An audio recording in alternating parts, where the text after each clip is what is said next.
आपने जो किया है उससे देश के माता पिता शर्मसार होंगे, देश की बहन बेटियां शर्मसार होंगी, खुद आपके मां बाप भाई बहन शर्मसार होंगे।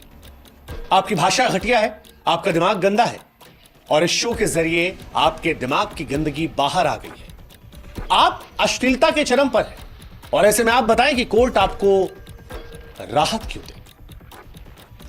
इंडियाज गॉट लैटिन से जो विवाद शुरू हुआ था, What your parents have कभी देखी है? उस पर अब सुप्रीम शट अप आया है।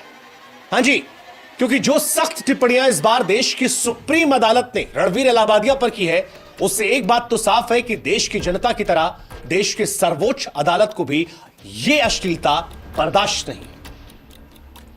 सुप्रीम कोर्ट की नाराजगी का अंदाजा आप इस बात से लगा सकते हैं कि रणवीर इलाहाबादिया के वकील की तरफ से जब धमकियों का जिक्र हुआ कि धमकियां मिल रही हैं, तो सुप्रीम कोर्ट की तरफ से टिप्पणी आती है कि उनके यानी धमकी देने वालों के द्वारा इस्तेमाल की गई भाषा जो है वो आपकी भाषा से बेहतर है।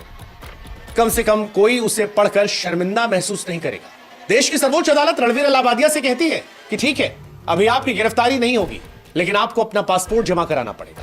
आप पुलिस को बगैर बताए कहीं जा नहीं सकते। जब तक आपका यह मामला चल रहा है, तब तक आप किसी भी तरह का कंटेंट अपलोड नहीं करेंगे। आप कोई ऐसा काम नहीं करेंगे जो सभ्यता के खिलाफ हो। इसके साथ ही समय रैना और अपूर्वा बखीजा को भी कहा गया है कि आप लोग भी किसी तरह का कंटेंट अपलोड नहीं करेंगे और अब हर हाल में कायदे में रहना होगा। यानी आसान शब्दों में कहें तो लैटेंट वालों को सुप्रीम शट अप। समझ के रखिए कि सुप्रीम कोर्ट ने उधेड़ कर रख दिया है, क्लियर संदेश दिया है कि भाई साहब, आपकी बदतमीजी बेलगाम थी, इसे कंट्रोल करना जरूरी था। सुप्रीम कोर्ट की टिप्पणी से जो बात साफ है वो ये कि जिस तरह से सभ्य समाज के हर शख्स को समय रैना के वीडियो और टिप्पणियों पर गुस्सा आया था, जिस तरह से रणवीर, अपूर्वा, समय और पुराने क्लिप्स को देखकर देश नाराज हो रहा था, उसी तरह से कोर्ट भी इन टिप्पणियों को लेकर तिलमिलाया हुआ है। सुप्रीम कोर्ट को भी लग रहा है कि अब पानी सर के ऊपर जा चुका है। ऐसे लोग रोल मॉडल नहीं हो सकते हैं और आने वाली नस्लों के मन में गंदगी का यह मवाद हम नहीं भर सकते। सच कहें तो अश्लीलता को कला मानकर दंभ के पाखंड पर बैठे यूट्यूबर्स का गुरूर आज खंड खंड हुआ है। पीआर पर पैसा खर्च कर विरोध दबाने, महंगे वकील के जरिए धीरे से बच निकल जाने की कोशिश पर सुप्रीम लताड़ लगी है। ऐसा हम इसलिए कह रहे हैं क्योंकि इन तीनों यूट्यूबर्स ने अपने बचाव के लिए सुप्रीम कोर्ट के पूर्व सीजीआई चंद्रचूड़ सिंह के बेटे अभिनव चंद्रचूड़ को अपना लॉयर चुना। ऐसा लगा कि बड़ा वकील करने से उनकी गंदगी वाली हरकत छोटी हो जाएगी, लेकिन ऐसा हुआ नहीं, क्योंकि पूर्व सीजीआई के बेटे जब इन यूट्यूबर्स का बचाव करने की कोशिश कर रहे थे, दलीलें रख रहे थे, तब सुप्रीम कोर्ट ने उनसे भी तल्ख लहजे में सवाल करके पूछा कि वकील साहब, आप किस तरह की भाषा का बचाव कर रहे हैं? क्या आपको यह भाषा ठीक लगती है? और इसका असर यह था कि इन तीनों के वकील साहब जो है वो खुद बैकफुट पर आ गए और कहा कि नहीं नहीं जज साहब, हम बचाव नहीं कर रहे, ये जो कहा गया ये तो चीप कहा गया, तो इस बयान का समर्थन है ही नहीं। फिर सुप्रीम कोर्ट कहती है कि ऐसे बयान से नफरत है। नफरत है। सवाल यह है कि क्या यह कमेंट कोई अपराध है? अगर यह अश्लीलता नहीं तो फिर अश्लीलता क्या है? जस्टिस सूर्यकांत की टिप्पणी तो मारक थी, तल्ख लहजे में कहा, इन यूट्यूबर्स के दिमाग में कुछ बहुत गंदा है जो वो प्रोग्राम में उगा रहे हैं। वो अभिभावकों की बेइज्जती कर रहे हैं। अदालत इलाहाबादिया का बचाव क्यों करे? अब याद कीजिए, जब इंडियाज गॉट लैटिन के विवाद के बाद हमने वीडियो बनाया था, तब कई लोगों ने यह कहा कि यह मुद्दा इतना बड़ा नहीं है कि इस पर ध्यान दिया जाए। इस देश में बहुत सारे मुद्दे, लेकिन एक बहुत बड़ा वर्ग देश का ऐसा था जो यह मान रहा था कि यह शो एक ऐसा नासूर है जो आगे आने वाले वक्त में अगली पीढ़ी में गंदगी को बढ़ावा देगा, जिसकी वजह से देश के मां बाप शर्मसार होंगे, जिसकी वजह से मां बाप को सेक्स करते देखने की इच्छा का जन्म होगा, जो मर्यादा की सारी परतों को ढक देगा, सभ्यता की खाल को उतार कर फेंक देगा, जो आने वाले नस्लों को बर्बाद कर रख देगा। लेकिन अभी भी कई लोग ऐसे हैं, कई ऐसे हैं जो समय और बाकी लोगों को कलाकार की भूमिका में देखते हैं, समर्थन करते हैं। ऐसे लोगों से आज हम संवाद करेंगे। हाल फिलहाल में कई वीडियो आए हैं, कईयों ने हमसे भी कहा था कि आपने भी तो समर्थन किया था। समय रैना और उनकी गैंग कई लोगों के लिए कलाकार है।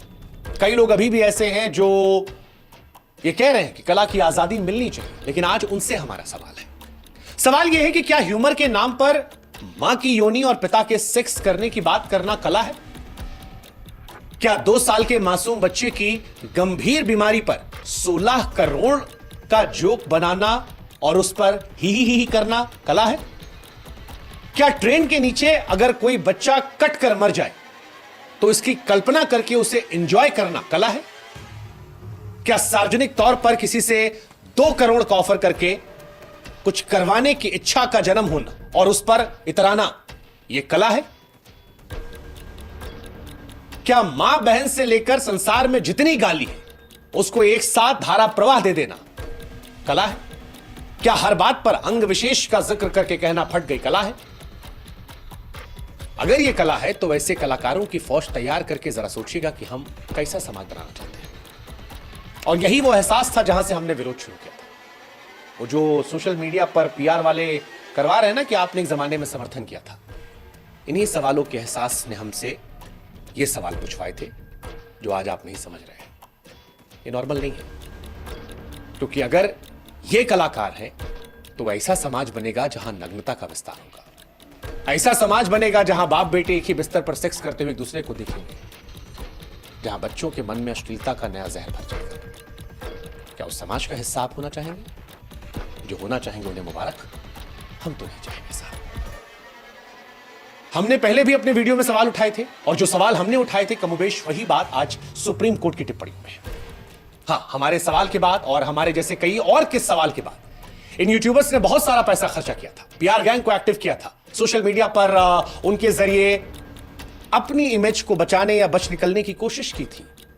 समय रणवीर, अपूर्वा ने तमाम कोशिशें की कि पैसों के जोर से अपनी बदनामी के शोर को वो समाप्त करके बच जाएं, लेकिन सुप्रीम कोर्ट ने आज ऐसी चोट दी है जिससे सारी दुनिया को फिर से पता लग गया कि इनकी नीयत बंदी है, सोच अश्लील है, मन में सड़ांध भरी हुई है, कला के नाम पर कुकर्म किया जा रहा है। अदालत के क्रोध का अंदाजा फिर हम कह रहे हैं कि आप इस बात से लगाइए कि कोर्ट ने केंद्र सरकार से साफ साफ लफ्जों में कह दिया कि केंद्र सरकार कुछ करना चाहती है या नहीं, और अगर केंद्र सरकार कुछ नहीं करना चाहती है तो ठीक है, लेकिन हम यहां पर गैप नहीं छोड़ेंगे। हम यहां पर ह्यूमर के नाम पर गंदगी परोस रहे सो कॉल्ड यूट्यूबर्स को इसका दुरुपयोग करने नहीं देंगे। सुप्रीम कोर्ट ने साफ साफ कहा कि अगर सरकार कुछ नहीं कर सकती तो कोई बात नहीं, हम करेंगे, सरकार बताए। इसलिए फिर कह रहे हैं कि जब हमने ये वीडियो बनाया था तब भी ये सवाल उठाए थे और आज सुप्रीम कोर्ट ने अपनी टिप्पणी में कहा वही सारी बातें। हमने तब भी कहा था कि ऐसे कंटेंट पर रोक लगनी चाहिए। हम नहीं जानते कि क्या कार्रवाई होगी, हालांकि ऐसे मामलों में कार्रवाई अक्सर कम होती है, मैसेजिंग बड़ी इंपॉर्टेंट होती है। शायद ये भी तमाम लोग जेल नहीं जाएंगे, लेकिन इतना जरूर स्पष्ट है कि अदालत ने आज अपनी टिप्पणियों से यह स्पष्ट कर दिया है कि अब ऐसे कंटेंट की भारत में कोई जगह नहीं, ये बर्दाश्त नहीं है।